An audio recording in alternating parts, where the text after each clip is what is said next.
ଏଠି ସକାଳୁ ସକାଳୁ କ'ଣ ହେଲା ନା ପୁରୀରେ ଆପଣମାନେ ତ ଦେଖିଥିବେ ପ୍ରିଭିୟସ୍ ବ୍ଲଗ୍ଟା। ଅବଶ୍ୟ ଏଇ ବ୍ଲଗ୍ଟା ମୁଁ ଦେବାରେ ଟିକେ ଲେଟ୍ ହେଇଗଲି।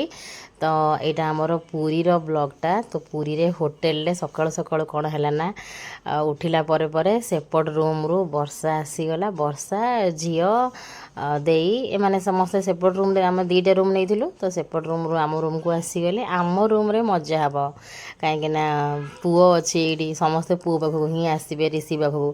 ଉଠିଲା ମାତ୍ରକେ ରିଷି ମନେ ପଡ଼ିବ। ତ ଏଇଠି ସକାଳୁ ଉଠିକିରି ବର୍ଷା ଆସିକି ତା ଦାଦାଙ୍କୁ ପ୍ରଥମେ ମୋଡ଼ିଲା, କହିଲା ଆଉ ମୁଁ ଯାଉଛି ଦାଦାଙ୍କୁ ଟିକେ ମୋଡ଼ି ଦିଏ। ଦାଦାଙ୍କୁ ମୋଡ଼ି ଦେଲେ ଦାଦା ଆଜି ଧୁମ୍ ବୁଲେଇବେ, ଆଉ ବୁଲିଲା ବେଳେ ରାଗିବେନି। ଆଉ କାହିଁକିନା ପ୍ରଥମ ଦିନ ବୁଲିଲା ବେଳକୁ ତା ଦାଦା ବହୁତ ବିରକ୍ତ ହେଉଥିଲେ। ଏଇଥିପାଇଁ ବିରକ୍ତ ହେଉଥିଲେ ଯେ କାହିଁକିନା ପୁଅ ସବୁବେଳେ ପୁରା କାଖ ହୋଇକି ରହୁଥିଲା। ପୁଅକୁ କାଖେଇକିରି କେତେ ବା ଲୋକଟା କାଖେଇବେ, ଭାରି କଷ୍ଟ ହେଉଥିଲା। ଆମେମାନେ ବୁଲୁଥିଲୁ, ଟିକେ ଟିକେ ଆମ ପାଖକୁ ସେ ଆସେ, କିନ୍ତୁ ତା ବାପା ତାକୁ ବେଶୀ କାଖେଇଥିଲେ। ତ ଏକଦମ ସେ ବାପାଙ୍କୁ ତାର ହାଲିଆ କରିଦେଇଥିଲା। ତ ସେଥିପାଇଁ ଏଠି ବର୍ଷା କହିଲା ମୁଁ ଯାଉଛି ଦାଦାଙ୍କୁ ଆଜି ଟିକେ ଭଲସେ ମୋଡ଼ା ଘଷା କରିଦିଏ। ଆଉ ସେଥିପାଇଁକା ଦାଦା ଆଉ ବୁଲିଲା ବେଳେ ଆଉ ବିରକ୍ତ ହେବେନି, ଆମକୁ ଆଜି ସବୁ ବୁଲେଇବେ। ଆଉ ତ ଆଜି ଆମେ କୁଆଡ଼େ କ'ଣ ଯିବୁ ସେସବୁ ଏଠି ବସିକିରି ପ୍ଲାନିଂ ଚାଲିଥିଲା। ଆଉ ଏଠି ଦେଖନ୍ତୁ ଏ 3 ଜଣ ଯାକ ତାଙ୍କ ରୁମ୍ରୁ ଚାଲି ଆସିଛନ୍ତି ଆମ ରୁମ୍କୁ। ତ ତା ଭିତରେ ମୁଁ କ'ଣ କଲି ନା ଉଠିକିରି ଖାଇବା ଅର୍ଡ଼ର କଲି ପିଲାମାନଙ୍କ ପାଇଁ। ମୁଁ କହିଲି ଭୋକ ଲାଗିବ, ଆଉ ହୋଟେଲ ମାନଙ୍କରେ ଯେଉଁ ହୋଟେଲରେ ଆମେ ଥିଲୁ, ଏମିତି ତ ହୋଟେଲ ମାନଙ୍କରେ ଖାଇବା ଅର୍ଡ଼ର କଲେ ବହୁତ ବହୁତ ପ୍ରାଇସ୍ ଆସେ, ଆଉ ଖାଇବା ବି ଏତେ ଭଲ ଲାଗିବନି। କାହିଁକିନା ଏ ହୋଟେଲଟା କେବଳ ମାନେ ଏମିତି ରହିବା ପାଇଁ, ଆମକୁ ଯାହା ଲାଗିଲା ଖାଲି ରହିବା ପାଇଁକା, ଖାଇବା କାହିଁ ଏତେ ଖାସ୍ ନଥିଲା। ଆମକୁ ସେଇଆ ଲାଗୁଥିଲା, ଆଉ ପ୍ରାଇସ୍ ବି ହାଇ ରହିବ ଏମିତି ହୋଟେଲ ମାନଙ୍କରୁ ଖାଇବା ମଗେଇଲେ। ତ ଏଠି ଆମର ମିଟିଂ ଚାଲିଥିଲା କୁଆଡ଼େ ଯିବା, କ'ଣ କରିବା, ଆଜି ଦିନ ଯାକର କ'ଣ ପ୍ଲାନିଂ ଏଇଆ। ଆଉ ରାତିରେ ନିଦ ହେଲା ସେମିତି ଏତେ, ମାନେ ଅଲଗା ଜାଗାରେ ଟିକେ ଏତେ ନିଦ ଭଲ ହେଲାନି। ରାତିରେ ଗୋଟେ ପବନ ପୁରା ସାଉଁ ସାଉଁ ଗର୍ଜନ ଟାଇପ୍ର ପବନ ଖାଲି ରୁମ୍ ଭିତରେ ପଶୁଥିଲା ବାଥରୁମ୍ ଦେଇକିନା। ମୁଁ ଖାଲି ସେଇ ସାଉଣ୍ଡରେ ଥିଲି। ଆଉ ଦେଖନ୍ତୁ ମୋ ମୁହଁ, ମୋ ବେକ କେତେ ମାନେ ସ୍ୱେଲିଂ। ମୋର ତ ମାନେ ସବୁବେଳକୁ ଏମିତି ମୋର ସ୍ୱେଲିଂ ଆସିଯାଏ। ଦେଖିପାରୁଥିବେ ମୋ ଗାଲ ବେକ ସବୁ କେଡ଼େ କେଡ଼େ ହେଇଛି।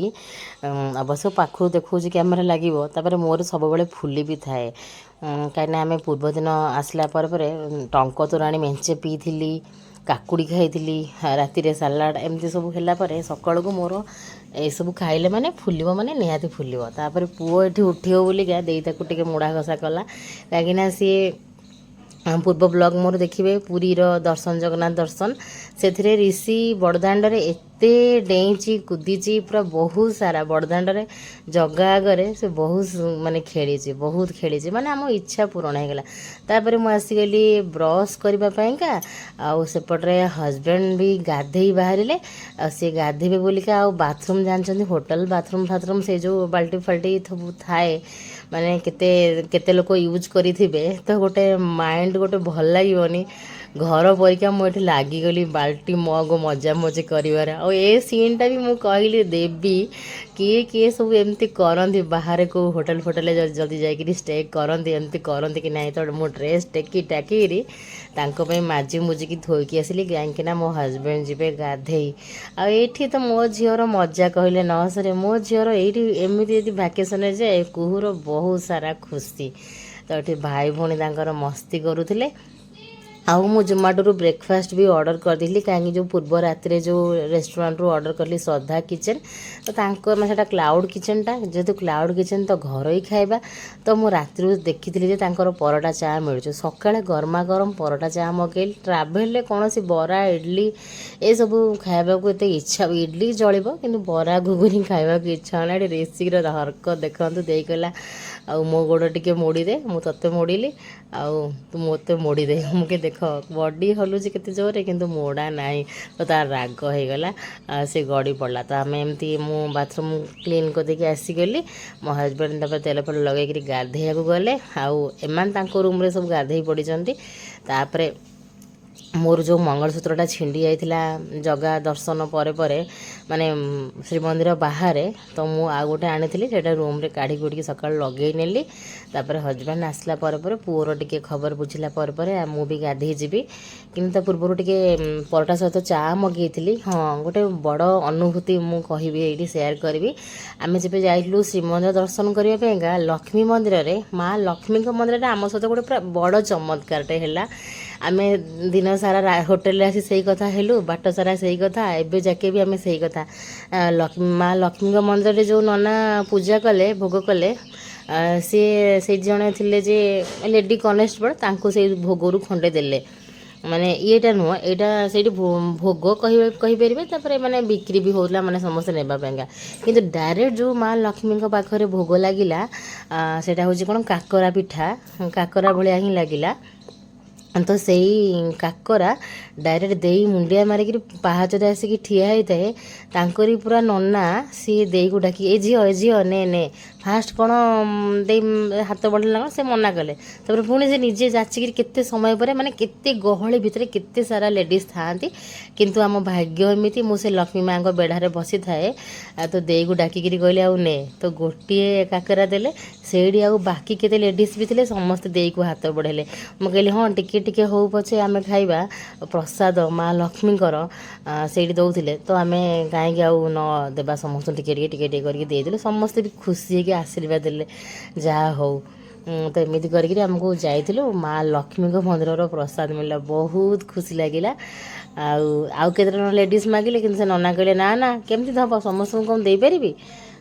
ତ କିନ୍ତୁ ଆମ ଭାଗ୍ୟରେ ଥିଲା, ଡାଇରେକ୍ଟ ଗୋଟେ ପ୍ରସାଦ ଆମକୁ ମିଳିଲା, ଆମେ ଖାଇଲୁ। ତ ଏଇଠି ଦେଖନ୍ତୁ ଫାଇନାଲି ଆମର ଚା ଆସିଗଲା, ସେଇ ଯେଉଁ ମଗେଇଥିଲି କ୍ଲାଉଡ଼ କିଚେନରୁ। ମୁଁ ବାରମ୍ବାର ତାଙ୍କର ଆଡ଼ଭର୍ଟାଇଜ୍ ଏଇଠି କରିଦେଉଛି, ମୁଁ ତ ତାଙ୍କୁ ଚିହ୍ନିନି ଜାଣିନି, କିନ୍ତୁ ମୁଁ ତାଙ୍କର ବଢ଼ିଆ ସେ ଆଡ଼ଭର୍ଟାଇଜ୍ କଲେଣି। କାହିଁକିନା ଆମ ପରିବାର ଛୋଟ ଛୁଆଟା ଆସିଛି, ଆଉ ମୋ ସ୍ୱାମୀ ତ ମାନେ ଖାଲି ଘରେଲୁ ଖାଇବା ଖାଇବେ, ତ ମୁଁ ଏଗୁଡ଼ା ପାଇଲା ବେଳକୁ ଖୁସି ହେଇଯାଉଥିଲି। ଆଉ ମୁଁ ବି ଆଉ ବାହାର ଖାଦ୍ୟ ସେମିତି ମୋତେ ଏତେ ଭଲ ଲାଗୁନି।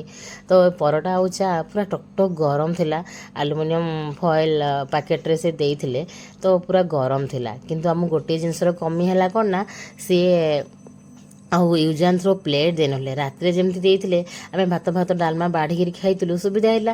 କିନ୍ତୁ ସକାଳେ ଆମେ ଭାବିଥିଲୁ ଯେ ସିଏ ଆମକୁ ଦେବେ ପ୍ଲେଟ୍ କିଛି, କିନ୍ତୁ ସିଏ ଆଉ କିଛି ପ୍ଲେଟ୍ ଦେଇନଥିଲେ। ଆମକୁ ଟିକେ ହଇରାଣ ହେଲୁ। ଆମେ ସେଇ ପ୍ୟାକେଟ୍ ଚିରି ଚାରିକି ସେଇଥିରେ ଥୋଇକିରି ଖାଇଲୁ। ଦୁଇ ପଟ ପରଟା ଚା ସମସ୍ତଙ୍କ ପାଇଁ ମଗେଇଥିଲି। ଆଉ ଦେଇ ଏଠି ଗୋଟେ ମାନେ ବଏଲ୍ ଏଗ୍ ଆଉ ଅମଲେଟ୍ ମଗେଇଥିଲା ଏଇ ହୋଟେଲରୁ, ମାନେ ଆମେ ଯେଉଁ ସାଇରାଜ ଇନ୍ରେ ଥିଲୁ। ହଁ, ପଚାରିଥିଲେ କେତେବେଳେ ଯେ ହୋଟେଲର ନାଁ କ'ଣ। ହୋଟେଲର ନାଁ ହେଉଛି ସାଇରାଜ ଇନ୍। ଏଇଟା ହେଉଛି ଗୌଡ଼ାବାଡ଼ ସାହି ପୁରୀରେ, ଆଉ ପର୍ ଡେ ହେଉଛି 2800 ଟଙ୍କା। ଆଉ ହଁ, ଇଏ ତାଙ୍କୁ ଆମେ ମଗେଇଥିଲୁ, ଦେଇଗଲା ଆଉ ଅଣ୍ଡା ଆମଲେଟ୍ ଆଉ ଗୋଟେ ସିଝା ଅଣ୍ଡା ଦେବେ। ଆରେ ତା ବୋଲି କ'ଣ ତମେ ଗୋଟିଏ ଅଣ୍ଡାର ଆମଲେଟ୍ ଆଉ ଗୋଟିଏ ସିଝା ଅଣ୍ଡା ଦେବ, ତ 50 ଟଙ୍କାର। ତ ଦେଇଗଲା, ଆରେ ତୁମର କ'ଣ ଦୁଇଟା ବଏଲ୍ କି ଦୁଇଟା ଅଣ୍ଡାର ଆମଲେଟ୍ ନାହିଁ, ଗୋଟିଏ ଅଣ୍ଡାର ଆମଲେଟ୍ ଆଉ ଗୋଟିଏ ଅଣ୍ଡା ଏମିତି ଦେଇଥିଲେ। ତ ଏମିତି କରିକି ଆମେ ମିଶେଇ ସବୁ ଖାଇଲୁ। କିନ୍ତୁ ଏଇଠି ଆମ ବର୍ଷା ମ୍ୟାଡ଼ାମଙ୍କର ବହୁତ ଇଚ୍ଛା ଯେ ପୁରୀରେ ଆସିକିନା ଦହିବରା ଆଳୁଦମ୍ ଖାଇବେ। ଖାଲି ତ ବାଉଳି ଚାଉଳି, ଆଙ୍କୁ ତ ସବୁବେଳେ ଦରକାର ଚଟପଟା। ତ ଏଇଠି ପରଟା ଚା ଖାଇସାରିଲା ପରେ ଚାଲିକିରି ଗଲା କେଉଁଠିକି, ମାନେ ଆମ ସ୍ୱର୍ଗଦ୍ୱାରର ଜଷ୍ଟ ଟିକେ ସାଇଡ଼କୁ ଏଇଠି ଥିଲା ଦହିବରା ଆଳୁଦମ୍। ଆମେ ଭାବୁଛୁ ଯେ ପୁରୀରେ ଦହିବରା ଆଳୁଦମ୍ ଏତେ ଭଲ ଲାଗିବନି, ସେ ତ ଫେମସ୍ କଟକର। ଆଉ ତା ବାଦେ ଆମକୁ ଭୁବନେଶ୍ୱର ଦହିବରା ଆଳୁଦମ୍ ଆମକୁ ବେଶୀ ଭଲ ଲାଗେ, ତ କଟକ ଭୁବନେଶ୍ୱରର ହିଁ ଦହିବରା ଆଳୁଦମ୍ ଭଲ ଲାଗିବ। ଆଉ କାହିଁକି ଆଉ ଏଠି ଆଣିବୁ, ଆଣନା, ଭଲ ଲାଗିବନି। କିନ୍ତୁ ଦହିବରା ଆଳୁଦମ୍ ଖୋଲିଲା ବେଳକୁ ବଢ଼ିଆ ଲାଗୁଥିଲା। ମୁଁ କହିଲି ଭଲ ହେଲା। ତ ସେ ଯାଇକି ଚାଲିକିରି ଖରା ତ ବହୁତ ହେଉଥିଲା, ତ ଚାଲିକି ଯାଇ ଦହିବରା ଆଳୁଦମ୍ ଆଣିକି ଆସିଲା। ଏଇଠି ଆ ଭିତରେ କୁହୁ ଗାଧେଇ ସାରିଥିଲା, ଆଉ ସିଏ ଯାଇକିନା ସି ବିଚ୍ ସକାଳୁ ଦେଇର ତାର ଯାଇକିନା ସି ବିଚ୍ରୁ ବୁଲାବୁଲି କରିକି ଆସିଯାଇଥିଲେ। ମାନେ ସକାଳ ଟାଇମ୍ ସି ବିଚ୍ ତାଙ୍କର ବୁଲା ହେଇଗଲା, କାହିଁକିନା ଆମ ରୁମ୍ଠୁ ଗୋଟେ 5 ମିନିଟ୍ର ୱାକିଂ ଡିଷ୍ଟାନ୍ସରେ ଥିଲା ସି ବିଚ୍। ସେମାନେ ସି ବିଚ୍ ପଳେଇଗଲେ, ବାପ ପୁଅ ବି ଏଠି ସି ବିଚ୍ ପଳେଇଛନ୍ତି। ହଜବେଣ୍ଡ ଆଉ ରିସି ସି ବିଚ୍ ଯାଇକି ସେଠି ପଇଡ଼ ପିଇକି, ଦେଇ ଆଉ କୁହୁ ବି ତାଙ୍କର ସେଠି ପଇଡ଼ ପିଇକି ଦେଖନ୍ତୁ କେମିତି କାଳିଆ ହେଇକି ଆସିଛି। ସି ବିଚ୍ ଗଲେ ମାନେ ଚେହେରା ଦେଖିପାରୁଥିବେ କେମିତିଆ ହେଇଛି। ପୁଣି ସକାଳ ଟାଇମ୍ ଖରା ଭଳିଆ। ତ ଏମିତିରେ ମୁଁ କହିଲି ଦେଇକି ଚାଖେ, ମୁଁ ଟିକେ ଦହିବରା ଆଳୁଦମ୍, କଞ୍ଚା ଲଙ୍କା ବଢ଼ିଆ ସେ ଚକୁଟିକି ସେ ଦହିରେ ପକେଇକି ଦେଇଥିଲା। ବାଦାମ ବି ପକେଇଥିଲା, ସେଓ ଘୁଗୁନି ସବୁ ପଡ଼ିଥିଲା, ଆଉ ଭଲ ବି ଲାଗୁଥିଲା, କିଛି ମାନେ ଖରାପ ଲାଗୁନଥିଲା। ମୁଁ କହିଲି କଟକ ଭୁବନେଶ୍ୱର ଖାଲି କ'ଣ, ପୁରୀରେ ବି ବଢ଼ିଆ ଲାଗୁଥିଲା। ତ ମୁଁ କହିଲି ଯେତେ ପରଟା ଚା ଖାଇଲେ କ'ଣ ହେଲା, ପାଟି ମିଠା ହେଇଗଲା। ମୁଁ କହିଲି ତମରି ମାନଙ୍କର ଖାଇକିରି ମୁଁ ସରେଇଦେବି। ଆଉ ଆମେ ଦେଇର ମୋର ଟିକେ ଏମାନଙ୍କ ଦହିବରା ଆଳୁଦମ୍ରୁ ଚାଖିଥିଲୁ। ଆଉ ପୁରୀରେ ଆସିବା, ଆଉ ଯେତିକି ଯାହା ମିଳିବ ସବୁ ଚାଖି ଚୁଖିକିରି ଯିବା ନା। ତ ତାପରେ ଆମ ମ୍ୟାଡ଼ାମଙ୍କର ଦହି ପାଣି ପିଆ ହେଲା। ବର୍ଷା ତୋ ପଇସାରେ ଦହିବରା ଆଳୁଦମ୍ ଆଣିଛି ନାଇକିରି। ନା ତ ମୁଁ ମୋ ପଇସାରେ ଆଣିଛି। जदि मोर किसी मन मो पास पैसा न ओ रस दही पानी टा पिउ शांति रे पिउ टिके से तार जानथिबे ओटा सब प्रिय जिंस ଆମେ କେହି ଦେଖିନୁ ସେ କଣ ହଉଛି ता प्रिय जिंस से टिके पी सर फस ଆଣିକି ଆସନ୍ତୁ ପଇସା ओई हां କଣ କିଣିଆ ଦେଖିଆ ବାଟ କଣ କଣ ମଣ କହୁଛି ବା ଏଇ ମାମା ओहो सुडू सुडू करी पी गेला ଯାଇ ଧରିକା ପଇସା ଲୁଣ ଆଟି ପକେଇ ନା ଇ କଣ हां सही है पैकेट लुण तू जुआड़े जाऊ घरू पैकेट लुण कंचा लंका पैकेट टे आनी के ଯଦି ସେଇ ବିଟ୍ ଲୁଣ ସେଇଟା ଗୋଟେ 5 ଟଙ୍କା दबा तो थिले भी हमरो 5 ଟଙ୍କା ଗୋଟେ ପ୍ୟାକେଟ ଆଣିଲେ ହେଇ ତୁ କାଲି ଦେଇଥିଲୁ 500 500 ମୋର ଖର୍ଚ୍ଚ ହେଇଗଲା 500 ଖର୍ଚ୍ଚ ହେଇଗଲା ଆଲୋ କାଲି ତୋର ମୁଁ ଦେଇଦେବି ତୁ 200 ଟଙ୍କା ତୋର ଆଉ ଯା ଖର୍ଚ୍ଚ କରୁଛୁ पैसा पाई उठी झगड़ा है मोती के दो ଆଉ 500 उड़ला गोड़े टेस्ट लागु दही पानी करछु से पुओ को खुआई दही पानी भल लागु टिके जा गोरा कालिया को काऊ बने रे ओ पाटी जोड़ा रे तमे सोरो हां जा काऊ नाचे कालिया कालिया जीवा पॉलिटिक माने कोन ओ गा गा तू गाऊ तू नाचबी कालिया हे जीवा पॉलिटिक ये गोरा तापाई नीति नीति हुए चंदन गोरा कालिया कहा पाई एते सज हो सिए होउची तो ये ठी टिके सजबाज हेलेनी तबरे राधा ना मीरा हां तबरे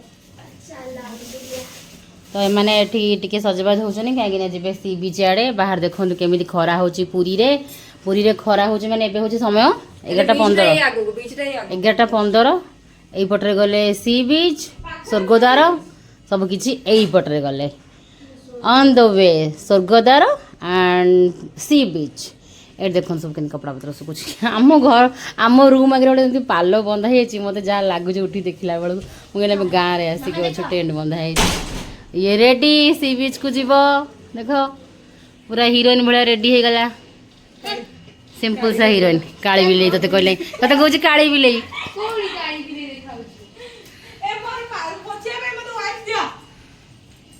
ये आसी आम पुअर वाइफ रे खाई दौर तू पोछुची वाइफ रे घर तो आणिक कना कपड़ा घर आइलुनी कना कपड़ा सनस्क्रीन मारो बैग रे गोटे पैकेट मो बैग नाही तो अछि ब्लैक नी एठी हमर सुटकेस सब छिन छत्र होईची अच्छा वाला देखे हम एडवर्टाइज कर रहे कने तमे लक्ष्मी रे अछ ना हम एडवर्टाइज करिवो ही करिवो नंबर 1 ब्रांड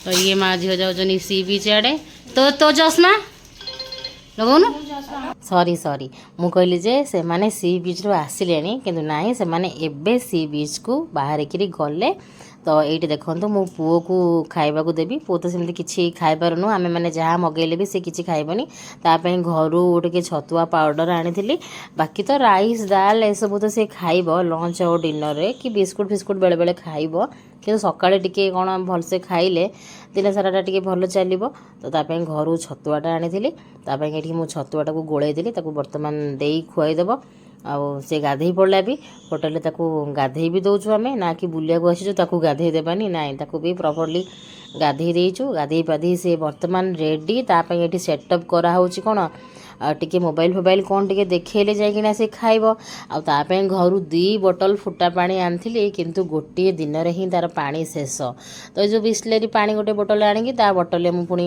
भर्ती करदेली कहीं टिके नॉर्मल नथिला से पानीटा माने चिल पानी थिला ताकू टिके खरा फरारे थोइकी ताकू नॉर्मल कर ताकू पीब दिन मान सारा बुलिला बेले तापरे आमे माने वर्तमान एठी रेडी हेलु आज कुआडे जीवु कौन करूँ सेटा मु नेक्स्ट ब्लॉग रे देखैबी वर्षा टिके मते हेल्प कर सजबाजे तापर देई कुहू को रेडी कर दूची आ बाहर देखंतु केते जोर से पूरी रे खरा होउची तो चलंतु सांग माने आपण मान सहित नेक्स्ट ब्लॉग रे शेयर करी आमे कुआडे आसीथलु टिके लेट हे गेली काहे कि ना मु टिके बिजी हे टिके नु बहुत ही बिजी हे रहिली सांग माने।